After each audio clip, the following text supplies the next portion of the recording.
We might as well just jump right in if you guys are ready. There's Yes, ma'am. 4 copies. Do you need more than that? No, ma'am.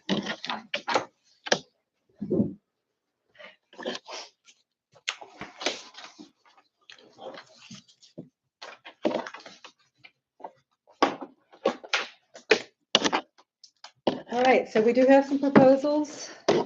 If it's okay with you guys, we'll just start with the first one and go through in numerical order. Okay? First is Article 5. The city is proposing to compensate up to 2 employees for collective bargaining time, only to the extent that the collective bargaining meetings overlap the employee's regular schedule. Okay, do you have any questions or? No, not on that one. Okay. Payroll deductions and dues. I took your language that you proposed last time and dropped it into 6.2 in a red line format, just so I could understand what it is that you guys are proposing to change, which did open up some questions for me. The current language has the city making one payment to the state lodge and then the excess dues to the local or to That's the way Lodge it's supposed to be 17, working. and it's not the way it's working. Correct. So you are proposing to strike that language and just have the monies remitted once a month to the Lodge 17. Is that Yes, ma'am. right? Okay. So make sure I'm understanding it correctly. So the way that this is written, I just have dropped your language in with the following exceptions or the following changes. We are proposing to increase the cost of that one-time change from $27.83 to a flat $30 in 6.1. And then in 6.2, we're proposing to increase the monthly charge from $12.18 to $15. And that's just good. We haven't had an increase in that administrative charge since 2012, I believe. So we're just proposing an increase there to a flat fee, monthly fee. And then that change again is reflected in where it says money's collected less the $15 service charge, about halfway through the paragraph. And the only other change we made was in the, looks like the third to the last sentence where the remittance language is, we added remitted electronically. Because we're currently writing a check. We may continue to write a check until we get, our new system completely implemented.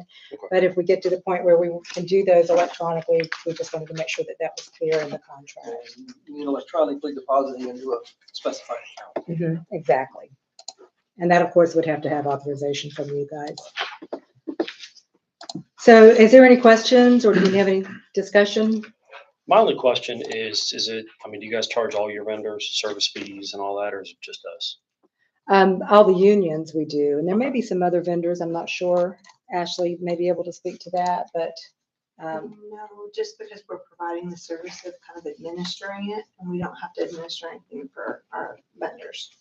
So once you've got this established, and I think that this came up probably around the 2012 timeframe, Mm-hmm, okay? Because we understand that there is an administrative cost to change, mm-hmm, right? Because we had increased our dues deduction back around 2012, maybe earlier, I don't remember. But I made the point that we're not using, we're not using 1950s technology anymore. It's all by the stroke of a computer key to change something, right? And I'm not belaboring the fact that there needs to be an administrative cost. But once it's set, and this is a recurring event that is triggered electronically, $15 a month for something to happen automatically is what I question. I'm not saying we shouldn't pay an administrative fee to change a number, because I understand that there's keystrokes involved with that. But once in today's technology, it's set and the system's been told what it needs to do, Basically, the computer's charging me $15 a month to do its job, is what I'm getting at.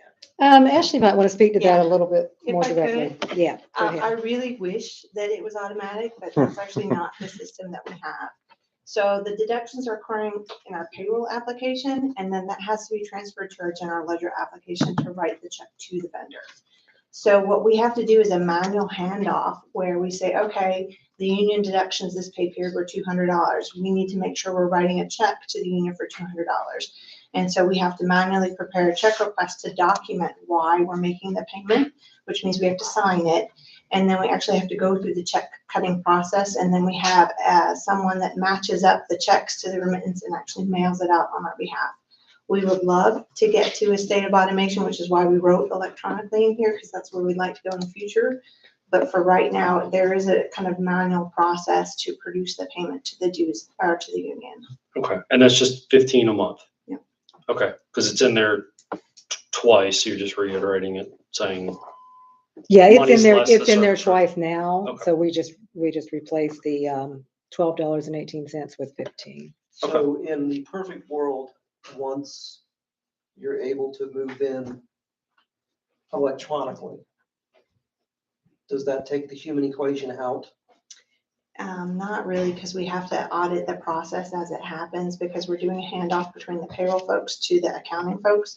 And so we want to make sure that every transaction, every invoice that gets paid is valid. So we always have an auditing process and the check production process. and then the only other question that I had is more for clarification. It's the $30 per change in the total membership. That's not every time we add or deduct something. No. Okay, so that No. would be like now when we need to change the amount of the dues deduction. Okay, Yes, okay, yes. yeah. Yeah, as your members come and go. Okay, then so I just wanna you make sure all we're are not sending us paying- as individual authorizations. We're not talking about Okay, that. so We're it's not just the charging for total. that. So like the October one that we had emailed Mhm. back and forth. Okay. So any, If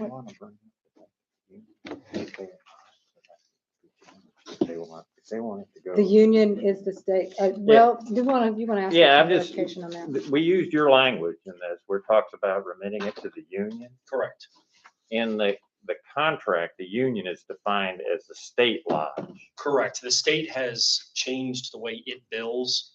Well, what I'm getting at is, and then the state lodge is also the party to the contract.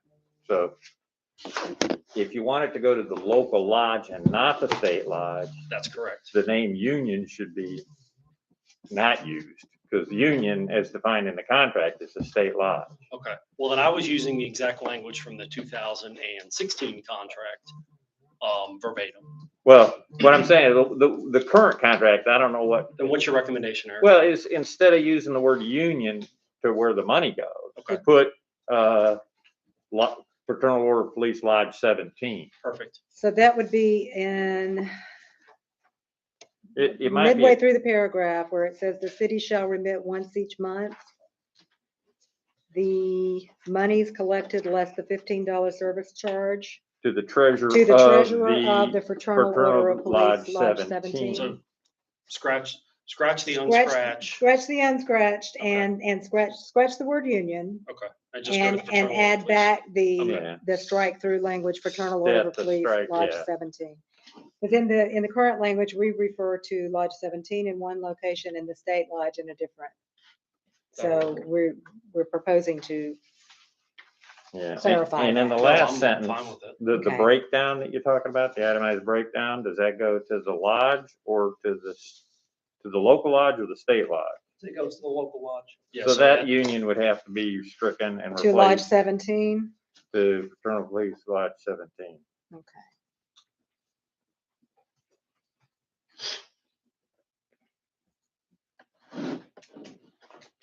And I assume JJ's okay with that because it's not going to her anymore, right? Right. Karen, do you have the TA copy? We'll go ahead and get that one out of the way. Yeah. I just made the revisions. You good with that?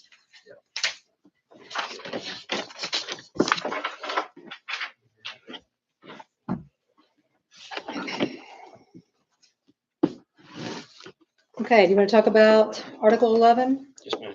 Hours of work and overtime. You all made a proposal regarding court time. Our proposal is similar. We're proposing to strike the word court time in 11.5. It currently exists in the title, but it's not, there's no reference to court time in that section. So we would be adding a section in 11.6 for court time. While off duty as a subpoenaed witness in court or at depositions, pretrial conferences, or other civil or criminal court proceedings, whether in person or virtually. And the minimum recall pay applies from 11.5. However, no employee shall receive recall pay more than once for multiple appearances occurring within a 3-hour period. And that allows for those virtual appearances, which those could tend to be intermittent or broken up. Yeah, I think it's pretty close to what we had anyway. It's really close. No movement on 11.4 and sick leave. No movement on our part in today's proposal. No. So even though, based on fire marshal during the whole COVID thing, our employees are basically being kind of forced quarantine, being forced to take sick time, we're still going to have that in there for the overtime calculations. No, we are still proposing not to include that in the calculation of overtime. I like 11.5 and 11.6, but we'll hold off TA in this one for 11.4. Okay. Okay, bereavement leave, Article 15. In 15.2, we are just expanding on the definition of immediate family. The only additions to the current definition are step parents and of the employees. But we have just defined it a little differently. This is just to be more consistent with the way that we have it defined in our personnel policies and our other union contracts. So if you guys want to take a chance to read through that, it's not taking anything away, and in fact, it is expanding it a little bit, the definition.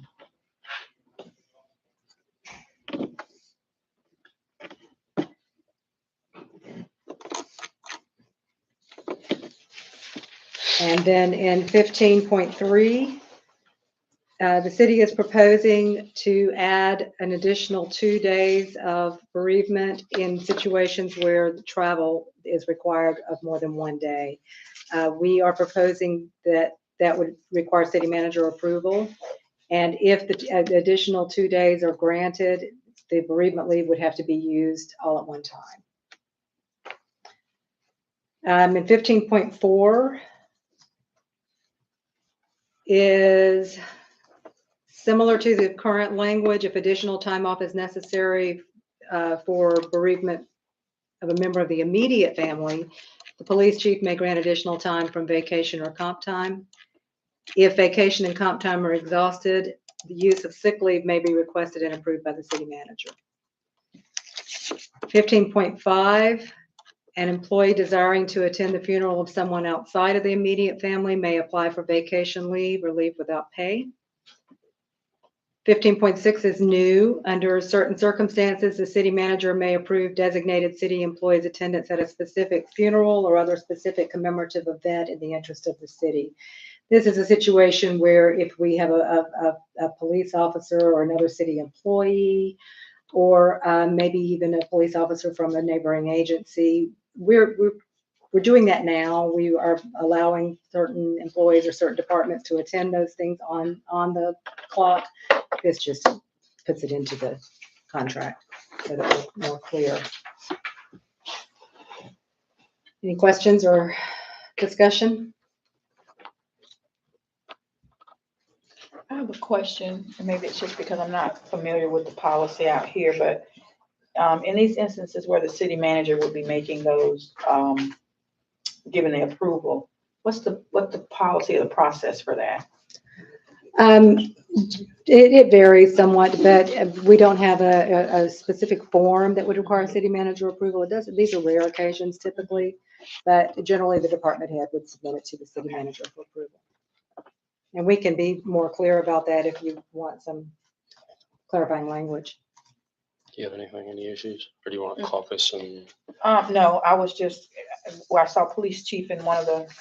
Yeah, it looks like and it's city taking manager it in back another, out of the so- hands of police Yeah, chief. that was Only for my- sick leave. Okay. Yeah, the police chief would still approve vacation or comp time to be used for bereavement, additional bereavement leave. But if it's sick leave, then we would put that in the city manager. And that's also consistent with our personnel policies. Well, when you were looking, I was looking at this, the 15.6 as it relates to special whatever, the first thing that popped in my mind was Police Memorial Day, and generally the police chief wouldn't need to have approval from the city manager to have an officer attend the police memorial service, say in Tallahassee, for example. Right, right. I see what you mean. Well, generally he does have approval. In our case, but it's usually as an informal as a phone call or an email saying, I'm going to allow, these employees to attend. But typically the department heads do notify the city manager. Yeah, that's my only concern is 15.6. I understand the spirit and intent behind it, but we were able to send 2 officers to Tallahassee for Sergeant Watts Memorial, as well as 6 up to DC this year. Again for Sergeant Watts, and I would just hate to see a city manager in the future not allow that. So just for your information, that was with city manager approval. And I'm saying, and I 100% but I hear what agree. you're saying. We have a city manager who. I'm a naturally pessimistic person, and I wouldn't want a future city manager being given the power to just not allow any officers to attend, Right. Because that's kind of that blurred line between duty, not duty, in uniform, not in uniform, attending as a representative of the agency, not attending, just kind of a lot of gray area. So we probably need to discuss it, but what would make you more comfortable the police chief may approve? Yeah, I would be fearful that the way this reads, there's nothing about regular time or on during their normal shift. And I know it's kind of implied throughout the article. However, the way that I could see somebody interpreting this is using 15.6 to deny any attendance at the event by a city manager. So do you want, we can come back to it. Okay, if you yeah, we want, can but come back. we can talk about adding some language here. Yeah, that's my only concern. I understand that the spirit. Yeah, that's what I'm thinking. We can give a counter proposal, but we could do Okay. that today or Yeah, verbally yeah. if you all want to go about it that way.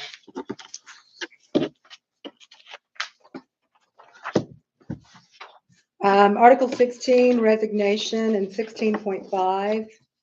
The city is proposing to keep the disciplinary probation language in the definition of employed in good standing. We feel like if an employee is still serving a disciplinary probation, they've not yet completed that corrective period and corrected whatever action it was that brought them to the disciplinary probation. So we're proposing not to consider that in good standing if they resign during that period of time. My argument's still gonna be that you get somebody that's put on a 20-day suspension with no disciplinary probation coming off that suspension. They come back after that 20-day suspension and they give notice of resignation. They're resigning in good standing and they just came off a 20-day suspension. Mm-hmm. You get somebody that was given a 5-day suspension and 6-month probation. Where's the checks and balance? Well, if they were given a 5-day suspension and 6 months probation, then that's because presumably it was determined that the 6-month probation was required to correct whatever action brought them to that disciplinary point.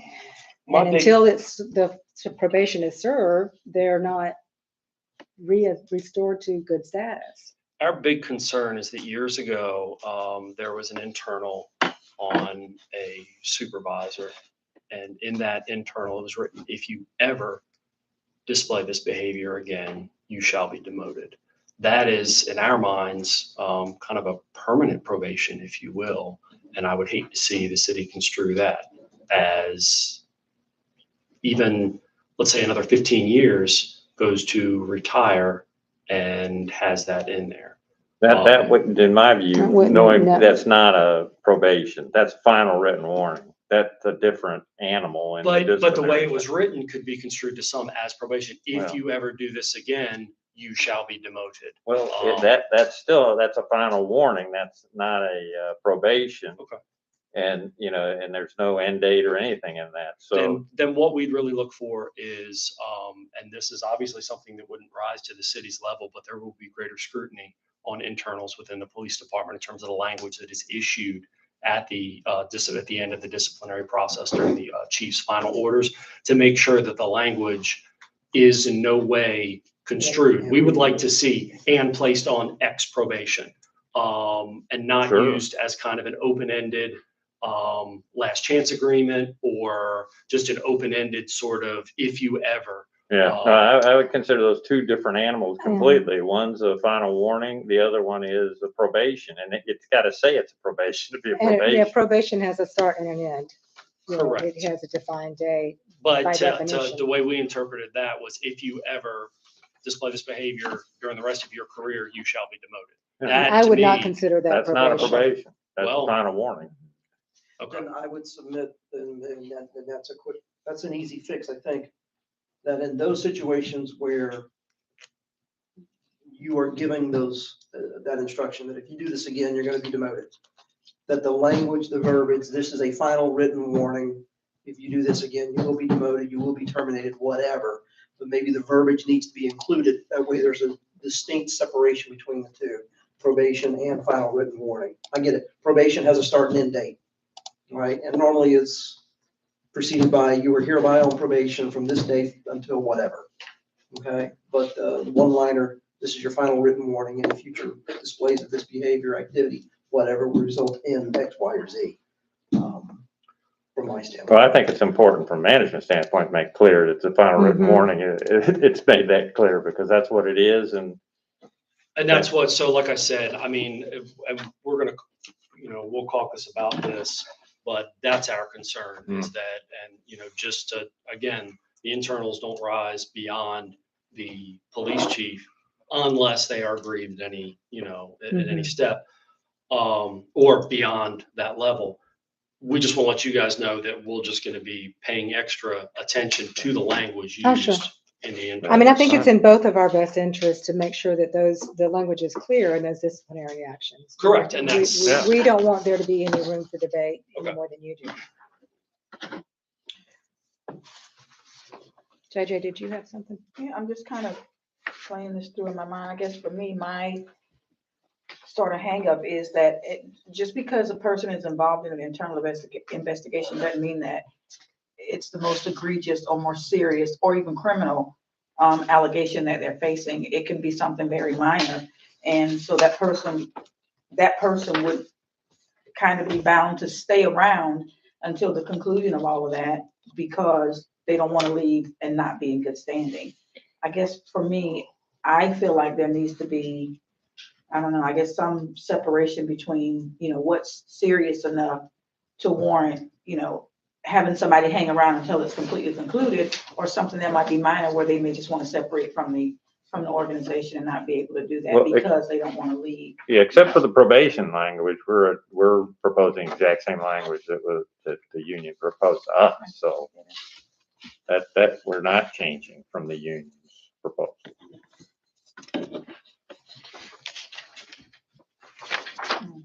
Okay. Move on to vacation, Yes, ma'am. Article 20. Okay, so in 20.1, we are proposing that vacation will begin to accrue on day one of employment. So that 3-month waiting period, we're proposing to strike that. Okay. You'll see in the schedule, 0 through 4 years, we have added 8 hours from the beginning of employment. Reason for that is we're proposing to strike the personal leave day in And in the holiday, 20.3. okay. So yes, annual personal leave, we currently provide that after 6 months of probation, and it is use it or lose it. We are proposing to strike the personal leave day and just roll an extra day into the vacation schedule, Which is not use it or lose it, right? which is not use it or lose So it. it's a And benefit. Yes, it is. Definitely, We can only that- accrue up that's- to a that- maximum yeah. of 2 years, so it is It's an technically enhancement. use it or lose Mhm. it. No, we work 10-hour shifts. Yeah. We get 10 hours. Yeah, but you're accruing based on 8 hours now, so. Yeah, I hear what you're saying, but the way that our proposal is written, it would add an additional 8-hour vacation day to your schedule. We are proposing to strike the language below that regarding employees who were hired before November 4th of 1992. You don't have any employees. We who got rid of the are last in it. one in May. Yeah. Yeah. So that's just no Moved. longer needed. In 20.2 and throughout this article, we are changing the word annual leave to vacation leave, and that's just to be more current and more consistent with the rest of our policies. Again, in 20.2, we are striking the 3 months satisfactory service to be able to use vacation leave. Vacation leave will be accrued on a biweekly basis and may be used as earned. Vacation leave may not be taken until earned. I'm not sure we need that language anymore, but it's currently in the contract, so we left it in there. 20.3, we're striking the personal leave. 20.4, the new 20.4, the only change is annual to vacation. The new 20.3, excuse me. The next page, 20.4, is new. This is language providing for a buyback or sellback of vacation. We currently do not have one. And so we are proposing to allow for employees who have 120 hours or more of vacation leave on December 31st may convert up to 16 hours leave to cash, provided that they have used at least 32 hours of leave during the year. So we are trying to move away from our current policies that don't allow for any vacation sellback at all, but we do allow for sick sellback as long as you don't use your sick leave. We're trying to move away from that overall philosophy and into more flexible plan so that we want to encourage employees to use a certain amount of leave during the year. But if they have an excess balance, then they're able to sell some back. So if you have 120 hours or more on December 31st, you may convert up to 16 hours of cash. If you have 160 hours or more, you may convert up to 32 hours of cash, provided that you have used at least 48 hours during the year. Requests for vacation leave conversion shall be approved by the police chief and submitted to Human Resources no later than January 15th of the following year. So the cutoff date is December 31st for the calculation, submitted by January 15th of the following year, and paid no later than the second payroll in February. Obviously, it's taxable. Is it pensionable? Yes. So dumb cop math moment. The balance is over 120. We can sell back 16 as long as we use 32. Balance is 160 or over. We can sell back 32 as long as we use 48. Correct. Okay. Yeah, All right. that's it. What prompted that, Karen? We sent out a survey several months ago, asking all of our city employees what was most important to them other than strictly pay and benefits. And an overwhelming response was related to vacation time, sellback, more flexibility within the schedules, more, generous accrual rates. So we're trying to respond to that, and this will affect all of our city policies. We're starting with you guys, have the discussion, but that's what prompted that, to answer your question. I just recommend that in where we at 2022, 23, 24. So the next go around is gonna be 2025. Mhm. Y'all do that employee survey at the beginning of 2025, Uh-huh. okay? Because we've been pushing up sellback. Mhm. This is not the first time, this is the first time the city's come with a sellback. The FOPs presented a sellback at least. Yeah, well, part of what triggered this was too, the prior negotiations. Yes, with the FOPs you all that- were proposing conversion to a PTO system, and we are not proposing that, I understand. to be clear. And we are also proposing some changes to sick leave, which impact this vacation schedule. So So we're trying to move in that direction and respond to what we have been hearing you say, that you all want more flexibility. In 20.5, the vacation leave forfeiture at June 30th, we are adding, unless a carryover is authorized in advance by the city manager. That's our current policy, is that those have to be authorized first by the department head and then by the city manager. And then the other changes on that are only to change annual leave to vacation leave. In sick leave, Article 21, like I said, this works in conjunction with the changes to the vacation leave policy. Again, we are proposing that you are eligible to use and accrue sick leave from day one. So there's no waiting period. We would be striking that. Current policy is that there is no limitation on the maximum accumulation. Technically, there really is a limitation on that because we're only paying out a total of $28.80, which, by the way, is 30 years of sick leave.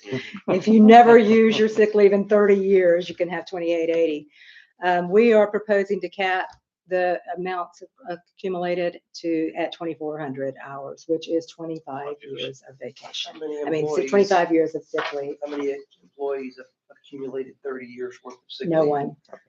All right, how many employees have accumulated 2,400 hours? No one.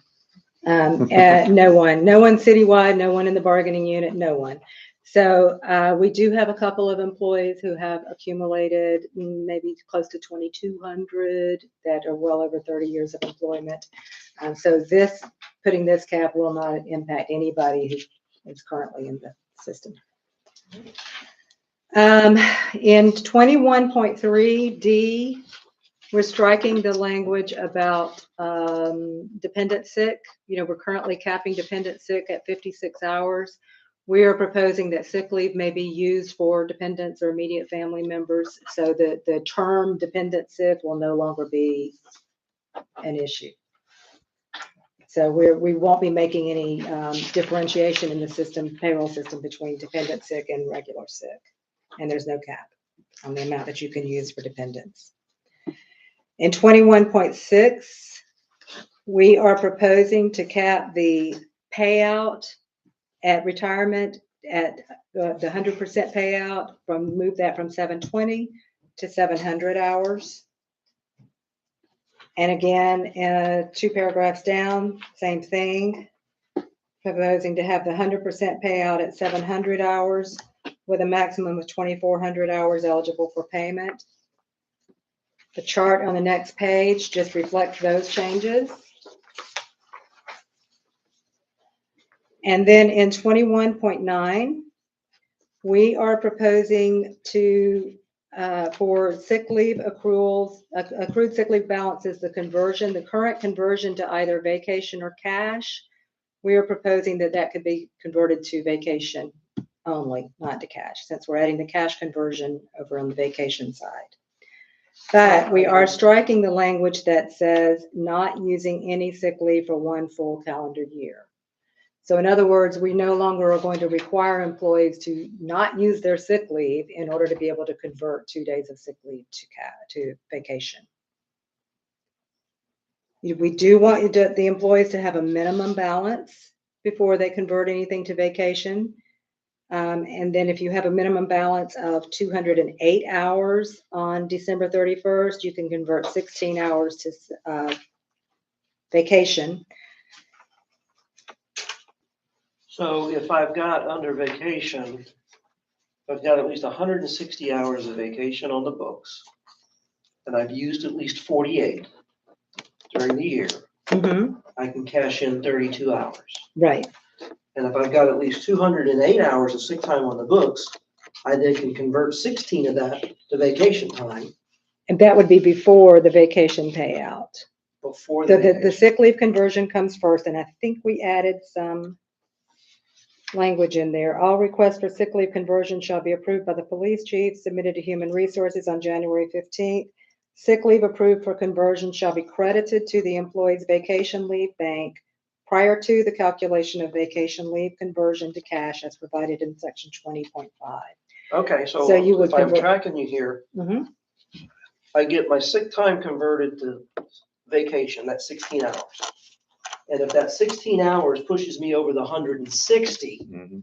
and as long as I've used 48, I can then sell back 32. Correct. What'd y'all put in the tea? Okay, all right. What was the impetus behind dropping 720 to 700? Just to again, our overall philosophy, our overarching philosophy is to try and move away from these policies that encourage people not to use sick leave. And so that's not a very significant change, really, the 20 hours, but we're looking at, we really expect employees to go to work here 30 years and never use any sick leave. I don't think that is consistent with our intention of, the work-life balance and making our leave policies more flexible so that employees don't feel that they have to hold on to all of their sick leave. Sick leave is for you to use when you're sick. And we are no longer of the mind that we should be rewarding employees for not using sick leave. We're trying to instead give you guys some flexibility. But part of that we do think that lowering the cap makes sense. We don't want, the average employee is not ever going to get to 30 years. If you would strike the sick time from overtime, it would really encourage a police officer to use their sick time. I got a guy that's got 5 or 6 hours of overtime. He's gonna come to work sick. I'm telling you that, and I've told you that before, and I'll tell it to you every single time it comes up. You got a police officer that's got 10 hours of sick time, or 10 hours of overtime for the week. They could have a kidney hanging out of them, and they're gonna wanna come to work the next day. You take that verbiage out of that part of the contract, they will stay home sick, and they will use their sick time like you want them to. Understood. You want to cut 720 down to 20, or by 20. Okay. I like the idea, I like the approach, Mhm. but I think you're sending mixed messages by saying, we want you to take your sick time. Well, just don't have any overtime on the books. You might as well write that in here, because they're not gonna take sick time if they've got overtime on the books.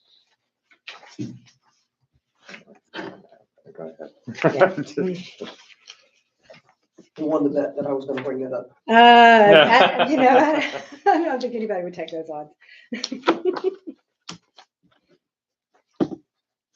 We can move on. We'll talk. We can move on. Yes, ma'am. Okay. I do have a question. Yes. Absolutely. Regarding the cap from 720 down to 700 and 2880 to 2400, can you recall the last time there was a drop in those numbers, reducing the payout for those officers?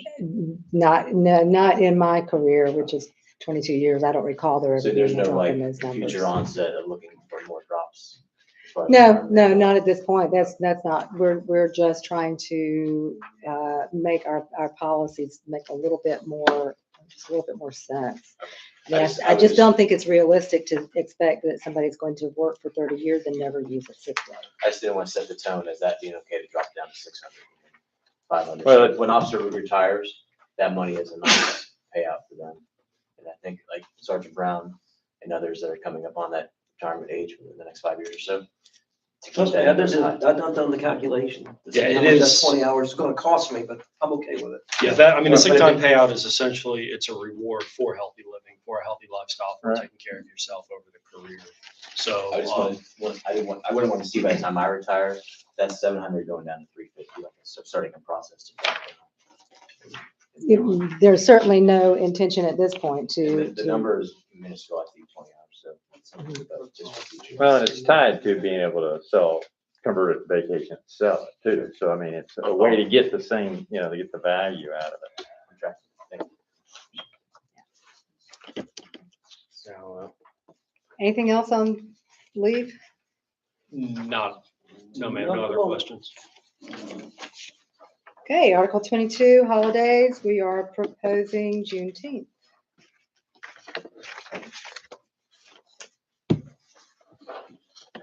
Article 30 is the entire agreement. As we talked about last time, we are proposing a 3-year agreement, hoping we can get to agreement on a 3-year contract. Appendix E, the drug policy, and Appendix F, sick leave donation form. We didn't TA those last time. I don't think either side has any proposals on those. I think we just overlooked those unless you guys have a No, E, we proposal. had the major change. We had the long discussion about reasonable suspicion and blood and all that good stuff. On E? Yeah. Yeah, we did. We didn't talk about that at the Not last this- meeting, 2 weeks ago. 2 weeks ago. Okay. Yes. When we TA'd all the articles that nobody has any proposals on, we didn't, I think we left out E and F. Well, Um, okay, then that Unless you was- guys have any proposals on those, we don't. No, I guess we just got so caught up talking about money. I haven't that we had TA'd on them, but that's. on Okay. me. So if we don't have. I'm gonna go signatures, ahead and clearly date we did. those for today for Works for me. TA. Is that all right? I don't even know what day it is.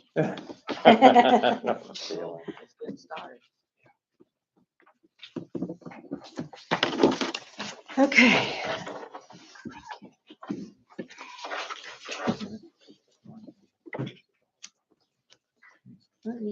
Okay. I think we could do 22. This one on top, the first one. Thank you. One thing, yeah, Okay, do you have 22? Yeah. I think we can TA off on that one.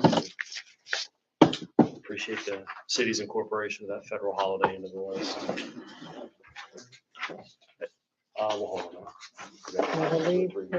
Believe. yeah, let me.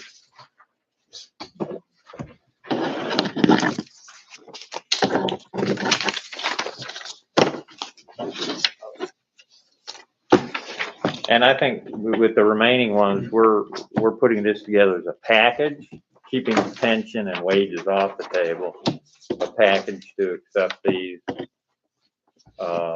in exchange for, to cover all those. And now the ones that are already been TA, that's fine. I'm just talking about the ones that are open.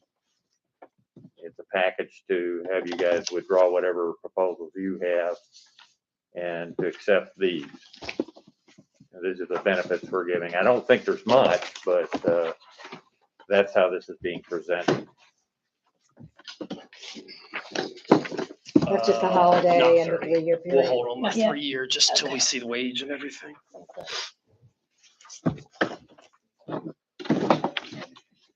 Y'all should move these tables closer. I know.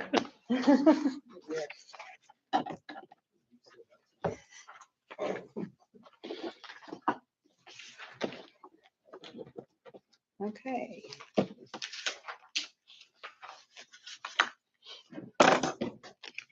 So then Article 5, Article 11, Article 16,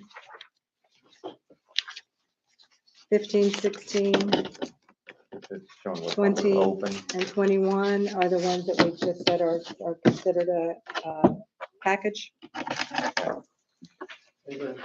And 30's in there because they. Yeah, 30 is the But entire. if they want to, if you want to 30 we tie can hold 30 off to on. the wages. Well, I and mean, all that, Craig, we I can thought hold we it. established day one that the whole contract's a package proposal, so. Well, I mean, that's true just as a ground rule that these are tentative agreements, but you try to wrap up as much as you can. Clearly, you have to have an agreement on everything until you have a final agreement on it, on Okay. each article. Yeah, we're not saying that some of these, we may not after caucus TA off on. Yeah, well, the point is that what we want to do is to move this along is BTA on this others that they're all together. The ones that are outstanding, the ones we've agreed to TA, those are behind us for now. But the remaining ones that we want as a package.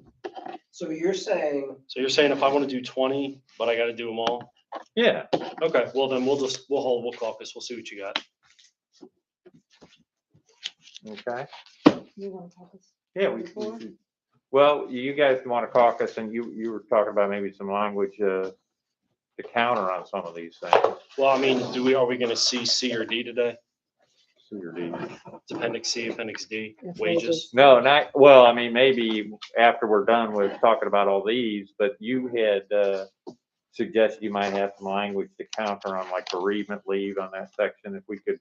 Well, that was on y'all. You guys were gonna look at that bereavement language, just Well- kind of cleaning up is it bereavement? Well, Yeah. No, it was, I'm sorry, it was yes. it Yeah, I was thought the, we were gonna talk funerals. about the counter proposal on that. Yes, so that one's back on y'all. Wait a minute, we proposed it, and you guys were suggesting maybe be the police chief instead of the city manager or something like that. What we're looking at is to see what language you propose, and then we'll look for that. So it's not a package. It's a package, but you to counter from, I mean, if you can counter with another package to wrap these things up, Okay. or however you want to counter, But but if we don't TA on these, we don't see wages. no, that's not necessarily, if we're done for today talking about these non-wage and pension issues, then we can move forward to the next step. Yeah, I'd like to try to TA on all the Yeah, non-wage. So you're saying that we're not gonna move toward wages until we TA off all the non-wage. I'm not saying that. I would prefer we TA'd on the non-wage articles to move forward. But if you're done and, with a counter proposal, if we accept your counter proposal, then we are done. If we don't accept it and we're just stuck on that for now, we can then move to wage. Yeah, It's kind of hard for Going us to- right. to say Right. yay, that we TA off on it without seeing everything. Right. It's difficult for us. Well, I mean, that's how normally these things go through, but you don't have to TA. Well, they're all, so at the end of the day, a lot of these are tied to money. They're monetary, as is our C and D, and that's why we. I understand, but what I'm looking at is see if it can make progress on what we've just put on the table to see what we can sign off on. We've signed off on everything that we've seen as it's been presented to us. We're not saying that we may not TA off on all these, but we'd like to see the whole proposal. Okay, well, do you have anything to propose on these first? We'd like to see the full proposal. Okay, first. well, let's Yeah, take a Let's caucus. take a quick, Okay. Yeah, because I was just trying to get rid it looked like we were real close on a lot of this, and I thought maybe. No, I'm not saying we're not. However, Yeah. there's a lot of monetary. Well, and a things. tentative agreement means that if you agree, you can back off of that if you don't like something else that comes down the road. I mean, that's the whole reason for the word tentative. But, we'll take a take a caucus and quick- see what we a want quick- to do. and we'll step out. We don't want to work backwards.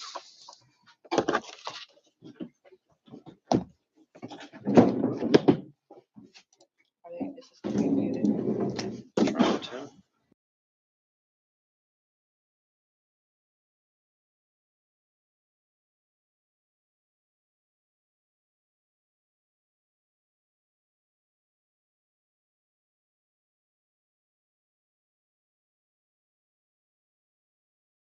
And we just took a break, but I'm in, chapter CBA negotiation, but we're on break.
So before we move off of these proposals that we defined as a package, do you guys have any counter proposals on those proposals for us? Sure. All right. We think Article 5 just kind of missed the mark. While we appreciate, making the time spent in collective bargaining, that's like once every 3 years, really isn't in the spirit of what we were asking for the full time for, which is, our duties to take us away from work, and we're required, even if it's our normal working schedule, I have to burn vacation to attend a conference for the FOP. And you think the city should pay for that? I think the city should offer pool time, the same as the city allows employees to go to Florida League of Cities and other organizations that strengthen the city. We feel that having a strong FOP is beneficial to the city. So we kind of think it's along those same lines. So you're standing on your prior proposal, what you're saying? Yes. Okay. Any counter proposals just other than? No, sir. Ours was, No, I mean, other articles. For the other articles? yes, I'm about to go over all of them. All 6 will offer as a package. Okay, First one is Article 15, bereavement under 15.6. Strike city manager, change that to police chief, giving okay, that authority to the police chief.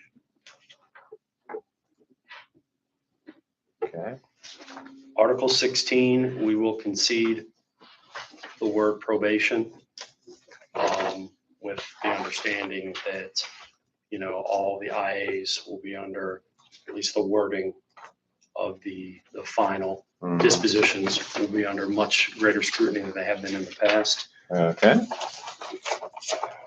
Article 20, the new vacation leave, as is, or as proposed by the city, so you're okay with that one? unless you don't want me to be. No, it's fine, I just want to know what we can maybe, That's, just want to make sure we don't. Oh, I mean, if you want to add something, we can just go to 10 instead of 8. No, I'm just trying to find out where we are there. Okay, so we got Article 20 is okay, okay, keep going. 21, as proposed by the city. Okay, Article 11 and 11.4, striking and sick leave. wait a minute, oh, Article 11. Yes, sir. that's your original proposal. 11.4, Well, and then we would accept the city's counter of 11.5 Okay. and 11.6 and the new 11.7 changes. okay, basically you're just standing on your 11.4 proposal. Yes, sir. And then Article 30, we have no issues with the 3-year, and as Eric says, hey, this is all tentative anyway. Okay.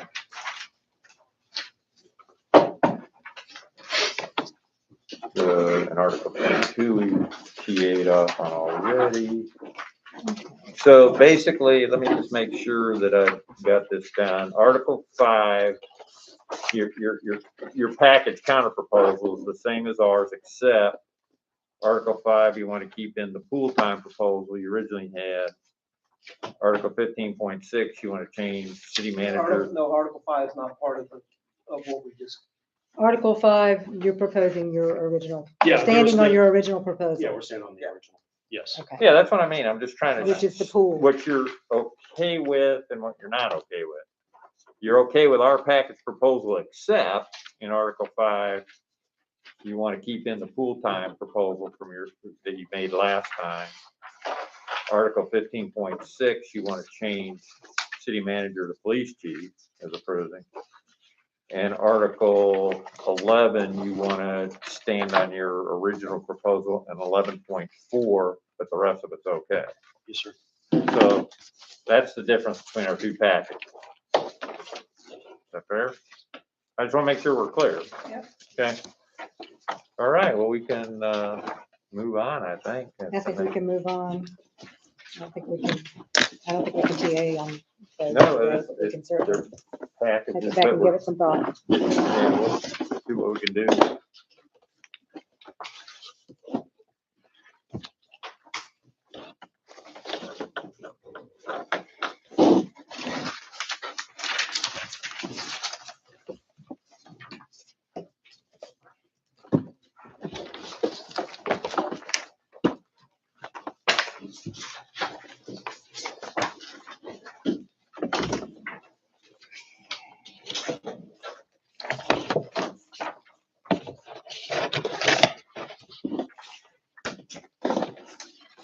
Okay, we'll start with Article 29, retirement. Our proposal is status quo except for 29.3. We are proposing to raise the cap, the hard cap, from $90,000 to $95,000. I'm going to ask Ashley in just a second to give you guys some of the background on our costing out process and what we found and what our the basis for our proposal. But I wanted to let you know that we did go ahead and cost out your proposals. I know we had some discussion about that with the actuarial analysis that you all did a couple of years ago, which was costly for the union. We went ahead and contracted to get those services provided so that we could have a cost for your proposals and ours on all of the pension proposals. So with that, I'm going to ask Ashley to give you guys some of the background on our proposal. So like Karen said, we engaged the actuary to help us kind of run calculations because as you all know, any changes to retirement is truly a generational commitment. You know, it's not something that we just look over the 3 year, we have to look over the 30 to 50 year horizon. So we looked at your request to increase to 105,000. We looked at your request to increase the COLA or to add a COLA, sorry. And then to your request to share the premium tax dollars 50/50 per year. So before we costed that out, I wanted to look at a little bit of history. And I wanted to see where the city's was going in terms of how much the city contribution is changing over time and how much payroll is changing over time. And I understand for the purpose of this discussion, we only want to look at the FOP. So I separated that out from the city's responsibilities to the rest of its employees. And what we found is on average, payroll has been growing at about 5% per year for the last 5 years. And pension expenses have been growing at about 11% per year for the last 5 years. So pension is growing at a higher rate than payroll.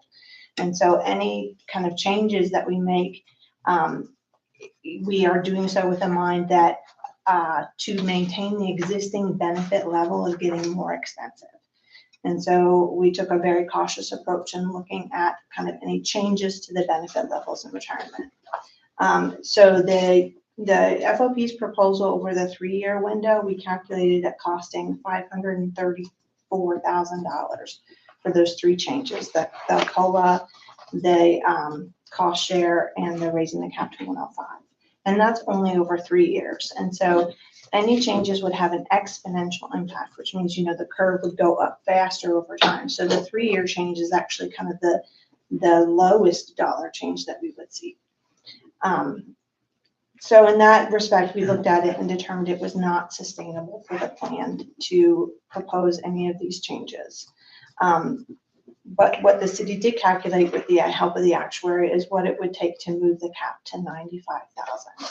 And that's something that we do feel like is something we can do and maintain the health of the overall retirement fund for as long as we operate a retirement fund. So when you ran the numbers, or you asked them to run the numbers, give me the 3 categories again. So your proposal to increase the cap to 105,000. Right. Your proposal to add a COLA at the 10 years. And then your proposal, well, we ran internally the cost sharing the premium tax dollars. When So you say cost sharing, you get 50% of the tax premiums, we have 50% of the chapter money, and we keep, and the Yeah. other 50% goes to the cost Yeah, to offset the cost of the pension fund. So So I guess I got a couple of questions. Let me formulate those in my head for just a moment.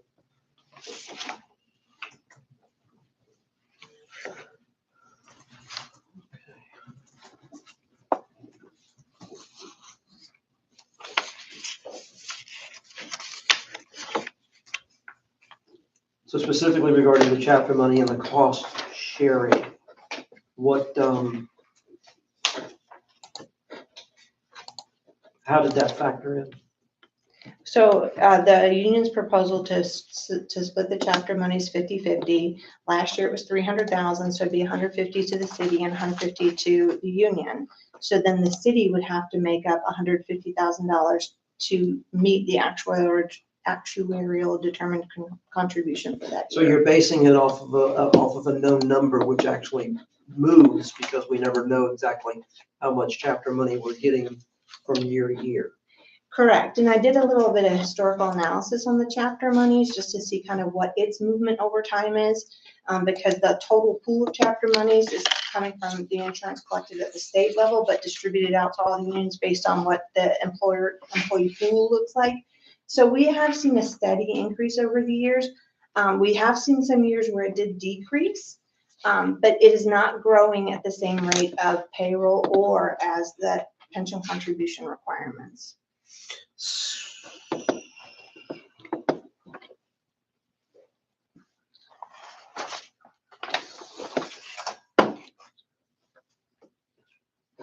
Sure. Okay. So you calculated it in, and I'm gonna use something Eric said many, many years ago. Right?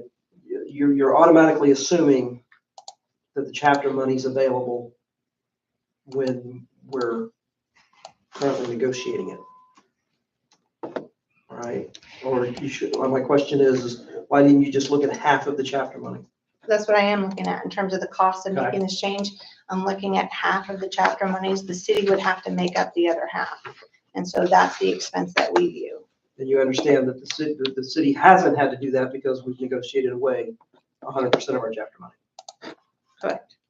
So according to our current agreement, though, that money is used to offset city contributions. That's why she's starting from that point. That's status quo.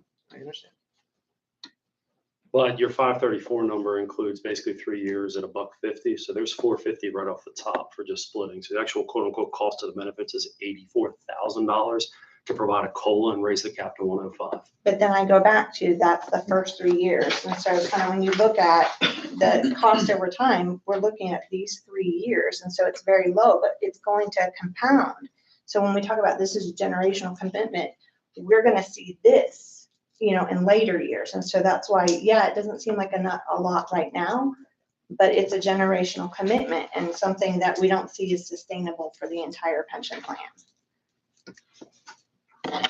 What would it take to see for it to be sustainable? I don't have an answer for that today. I was just looking at the kind of the numbers in front of me right now. And in this moment, in this time, because we're seeing an uptick in the cost of providing benefits at their current level, finance is not recommending that we increase any benefit level. We have to look at that in conjunction with our total overall cost of wages and other benefits as well, naturally. And we haven't started talking about wages yet, but we naturally are expecting that there's going to be a wage increase over the next 3 years. Also, our health insurance benefits are increasing by over 14%, and the city is absorbing all of that cost. We're not passing that along to the employees. So if you take all of our benefit increases and the wage increases all holistically, the COLA becomes a lot more significant at that point, because like Ashley said, our pension costs are increasing at a rate that is about more than twice as high as our wage increases. And over time, it's compounded interest. Yeah, but so's the growth of the fund. I mean, it's just, at the end of the day, the city handcuffs the pension trustees in where and how they can invest. The pension trustees asked to be able to invest in something other than the confines of what's in ordinance. And the city marched finance in to say the city is, quote, not willing to take on any additional exposure or whatever that was parroted over and over and over in that meeting. So at the same time, I mean, does the city not bear some of the blame for the pension not being able to keep up, not being able to invest, not being able to, get the returns that it needs by handcuffing its trustees? Well, I might counter and say that it actually insulated the pension in these last 9 months because the performance has been, really bad. And so had the city kind of changed its policy, it would have a higher exposure to loss than it does at this moment. But it would have had a higher exposure to gain in the previous 6 years.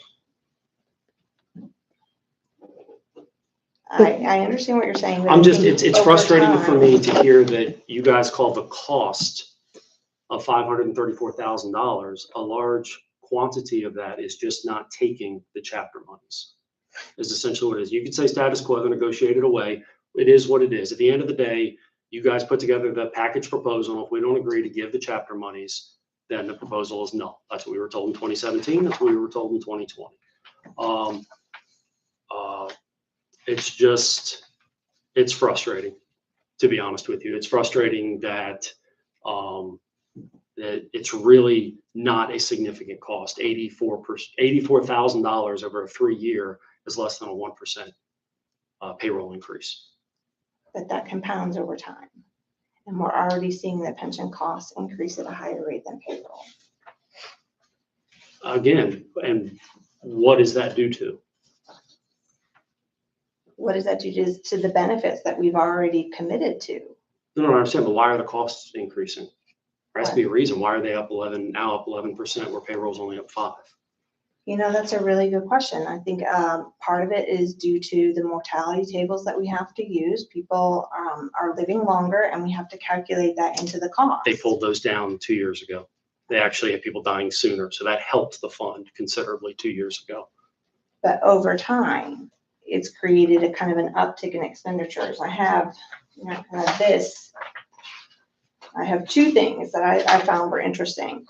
Like this was the pension fund from 2005 to 2021. Do you see the sawtooth? Yes. And so we saw this rapid increase in pension contribution expense by the part of the city. So we had to enact pension reform and we brought the cost down, but now we see the costs rising back up to where we were before reform. So a pension is, like we all understand, it's this generational commitment that the city's making to the employees. And so an employee that's here today, when they retire 20 years from today, we made a promise and we have to make sure the funds are there, which is why we're seeing the increase in costs. I'm not sure I see any pensions that are not, their costs are not increasing ahead of their payroll. So you don't have a reason why they're increasing. It's just they are. It's just there. Okay. All right. I mean, Well, that's- it's a combination of factors. I think, David, I'm sure you know that as Look, trust me, I'm actuarial assumptions, yes, our I population changes. understand it, but what's frustrating is you try and clout this quote unquote cost to the city is merely us just not giving the 185 the 185 monies when it's really not. I mean, I understand that's a cost, but those are ours to negotiate away, not yours to take. But they're factored into the city's contribution. And if the city were to, Correct. So you factored next year's budget without a contract in place, without the 185 chapter monies for next year. You already factored into the budget. yes, Yes, you did. So, all right. Yeah, we're not taking it on that. Do y'all want to move on to wages? Yes, please. Okay. So we have the pay scales for year 1, year 2, and year 3. These pay grades are the same structure that we have now. You all proposed restructuring them somewhat, lopping off the bottom step for officers and then adding additional steps for corporals and sergeants. Our proposal is to keep the pay scales intact But to increase in year one, it's a 5% increase over the current year. In year two, we're proposing a 2% increase over year one. And in year three, we're proposing a 2% increase over year two. We did look at your proposals, and after making the adjustments for the pay scale shifts that you all proposed, we're looking at, for officers, your minimum step increased by 9.65%. Maximum increase at the top of the scale was only 6.79 because you took off one step. But for corporals, you have a 7% increase at the bottom and a 13% at the top, and a 7% increase for sergeants and a 16% increase at the top of the scale for sergeants, which of course we also costed out.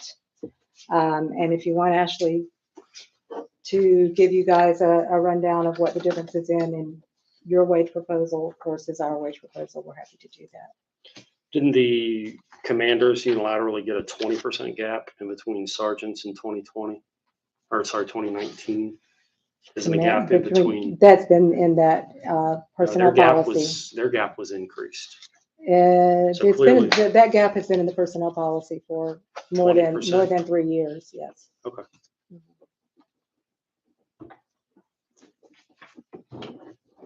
So even though corporals and sergeants are doing more than they were when the positions were created. We're proposing, a 5% increase for corporals and sergeants. Yeah, I as understand, well. but the duties have significantly changed between corporals and sergeants when the corporals were first introduced in the late 90s. I mean, they're now essentially acting as sergeants in the downtown Cape unit. They run their own squads. But isn't that in their job description?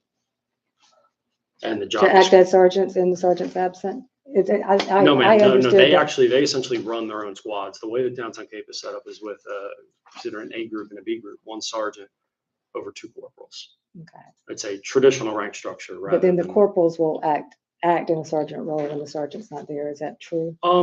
Yes and no.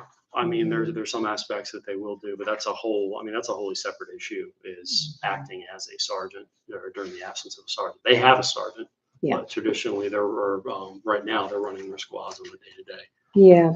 As I understand it, and not a lot of agencies have corporals, and so it's a little bit harder for us to try and compare apples to apples when we're looking at the pay scales. But as I understand it, we added that corporal role to give them that intermediate experience in between officer and sergeant. Correct. And that was the initial intention in the late 90s, was to give them that sort of transitionary, both pay and duty, to prepare them for the sergeant. However, it is to the point now where corporals are preparing ops plans for major events. It has gotten well outside of the initial scope when the corporals were developed. And that's why we proposed increasing or adding steps to the back end of the positions. And sergeants as well, they have increased their duties. Traditionally, lieutenants are now commanders, used to do a lot of things, even scheduling off duty. That's all now handed down to a sergeant. So it's just, there's the duties levied upon the ranks have not been commensurate with their top out. So just so I can understand, what your proposal was to increase them at 7% at the bottom, but add additional pay grades to increase them more at the top. And so I'm curious as to why you wouldn't have just proposed a larger increase at the bottom for the corporals and the sergeants. In other words, a bigger gap. We thought it was a softer blow to the city financially to spread basically that growth over time. Over time, after if they've had more years in the Correct. position. We thought that would be, more palatable for the city. So instead of moving the whole train together as one, adding a few cars at the end, therefore you're not moving all the sergeants at once. We're slowly moving into that new top out level. I mean, that's why we thought that, 5% of each rank, basically making a 15% gap in between. Yes, we understand the sergeants would have to move a little bit more to coincide with the corporals moving, which is the reason for that step 10 rather than just the step 9 in corporal. When I started here back in '99, there was only one ancillary duty that I can think of off the top of my head that a sergeant did. And that was directly supervise the K-9 program because those guys were actually out on the street with them. Everything else was handled by the lieutenants. The off-duty list, special event planning, everything was handled by the lieutenants, Which are now commanders, right? which are now commanders. Okay. Sergeants are planning special events. They're going to special events meetings, right? They have to come in, if they're assigned to a special event to plan it, they got to come in on their day off. Granted, they're getting paid overtime, right? You have a corporal oversees the K-9 unit now. That's because he's a previous, K-9 handler, right? Sergeants are taking charge of the extra duty list, which now includes scheduling schools, school coverages to include all the regular planning. Who does special event planning for scheduling those? Well, I mean, you do Donna, Corporal Brossert did opening of the beaches, Sergeant Sharp does some, they've all been. So, and it all started in probably 2003. We had come through 9/11, 2001, we had the air show 2001, following 9/11. In 2003, I can say this with 100% certainty because I was involved. I sat at the table for help planning the 2003 air show, and I was an officer. I wasn't even a corporal, right? So it started then that the commanders, the lieutenants, started pushing down responsibilities, right? And understandably so, because obviously their taskings have increased over the years as well, right?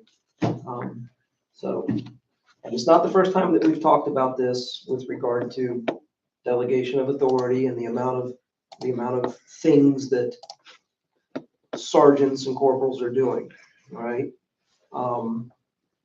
You've allowed for, in the last contract, for the FTO coordinator to have an increase when there are trainees going through training. So that tells me you saw that there's an understanding that there's additional duties, okay? The Sheriff's Department, their off-duty coordinator gets paid additionally to handle the off-duty.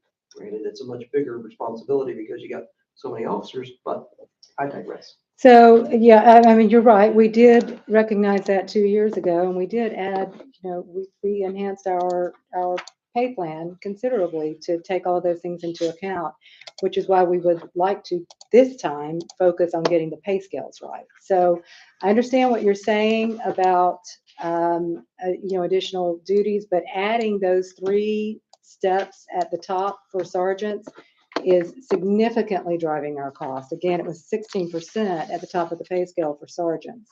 And as the sergeants move into those higher pay grades, plus the way that your proposal is written, they would get an automatic step up in year 1. And then everybody would move up a little more quickly in that first year. So that's what's driving the cost of your proposal so high, is the way that you have structured the pay scale. If you ask us to look at whether or not the beginning pay for corporals and the beginning pay for sergeants could be adjusted, then that's a different way of going about it. Well, I'll tell you that Neptune Beach just tentatively agreed on a 9% increase this year. So your pay proposal puts us at the bottom of the 3 beaches. You will not be able to recruit a single officer, plain and simple. I mean, I'm sitting here looking at the numbers, and we will fall, even including the corporal rank. Our starting pay will be, at the end of the contract, $4,000 less than Atlantic Beach, and $8,000 maximum. That's including the corporal rank. If you just look officer to officer, it's not even close. It's $17,000 off. Sergeant, I mean, at the end of the contract, we're gonna be, golly, 10,000 off Neptune, 7,000 off Atlantic Beach, and the top out will be 5,000 off Neptune and 16,000 off Atlantic Beach. You are gonna face an exodus and an absolute recruiting desert. Your If this is the 5%, your 5% doesn't even take starting salary to what neighboring agencies are moving to. Did you even consider that? Doesn't even make up for inflation. It's not even, you know what? Was that y'all's proposal? I don't think we need to caucus. Do you guys have anything? I just wanted You to couldn't bring, even, you couldn't even get us to what is competitive Go ahead, Scott. right next door. I just wanted to bring up some of your attention, maybe you don't know, but St. Johns County Sheriff's Office, I used to work there. They're about to go to $52,250, October 1, 2022. So a new recruit will make $25.12 an hour. They've never been to the police before. They've never held a dub kid. They've never been to a crime scene. They're day one academy. I make $25.83 an hour as a 15-year officer. The pay compression is not gonna add up. You're gonna incentivize young officers in the 0 to 5 year mark at this department to look to St. John's, which has A-rated schools, top pay. They offer workforce housing now. There's so many incentives to a younger officer to leave our department and go to another agency. 5 to 10 year officers are kind of in that commitment thing where they want to get vested here, they don't want to give up that. But the younger officers that we hire are going to follow the pattern that JSO is seeing right now. JSO has a recruitment problem. They're hiring officers and they've committed to 3 years, but they're getting their training, they're activating their certification, they're taking advantage of getting radar and laser certifications, interview interrogations, and they're using those certifications to market their To resume. leave. To leave. And we're going to see that here. I'm glad you can laugh about it, Eric. No, I'm just saying. Must not live in Jacksonville Beach. I think the citizens should be ashamed of you're thinking it's comical. I'm not thinking it's comical, I'm just saying When can we meet? it's ironic. It's going to be a very hard recruitment problem. We have a recruitment video that's I being take it you filmed guys this will come week. back with a counter proposal on wages. Okay. I just actually- When would you like to meet again? As soon as, Start with- again, start with I you. stressed the first meeting that time is of the essence. We're up against agencies that are telling new recruits if they come in October 1, we're going to pay you significantly more. We want the chief to have the best opportunity to recruit from that limited pool. So the sooner the better. Did we give them this, just to make sure? I gave you all position classification and pay plan, but we haven't discussed it. That at was all, just the so- date change. Yeah, just the date, yeah, just want to make sure we, So all of everything that we proposed in that was, right, it's the status quo. okay, so status quo, because With we the had, date we change. had proposed 5 changes to Yeah, I appendix T. understand, but that, So the you're city seeing, countered. our initial proposal. So the city countered with just the date change. Correct. Okay. Just want to make sure it's been distributed so we can. Yes, sir. move So on. next meeting? You all want to propose a date? I think you guys are, I'll make sure you got your team. I don't know how much time you might need to. The only day I Counter-proposals. can't do it is Wednesday. We're making a recruitment video. Yes, you are. Oh, got Postpone? postponed? Uh-oh. Well, then we're not making a recruitment video, but I still can't because I get training. Okay.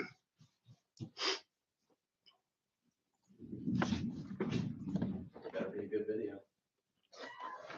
I can do Tuesday, definitely not Wednesday or Thursday of next week. Of next week? Mhm. You said If we're talking Tuesday? about next week, Tuesday or Wednesday? Tuesday or Thursday. Tuesday or Thursday? Either of those work for me. Yeah, 30th or the 1st. the 30th or the 31st, Tuesday or Wednesday. We come back from work. When we come back from work. Oh, wait a minute. I think I'm looking at the wrong. No, that's right. Tuesday or Thursday. I can do Tuesday or I can do any day next week. We come back to work Monday. Thursday's the first, though. Team? Can y'all do the I'm morning? Anytime? not gonna be back by then, but that's. You're not? No, but you. You want to push it out another week? Eric's not gonna be here, but we can meet. That's up to you and choice for your team. So We push it out Tuesday. Another week, we're getting into Yeah, and I'm going on vacation in the week of September 12th through 16th, and I'm Your hoping that, destination you is on the know, left. I have no idea why that just So happened. you're here. You I made have it. no idea why that happened. I'm hoping we I'm not have one or going two more anywhere. meetings before I go on vacation, because I would like it, you know, we could wrap it up, obviously, but, I don't even have my. so we're looking at the 30th or the 1st? I think the 30th would be great. That's 8 days. That'll give us more than enough time. To Okay, prepare as long everything. as you have enough time for counter proposals, let's do it on the 30th. What time did you say? I'd prefer the morning if everybody has that available, because I have a riveting webinar on Delta 8 THC that afternoon. So Ooh, okay, what time?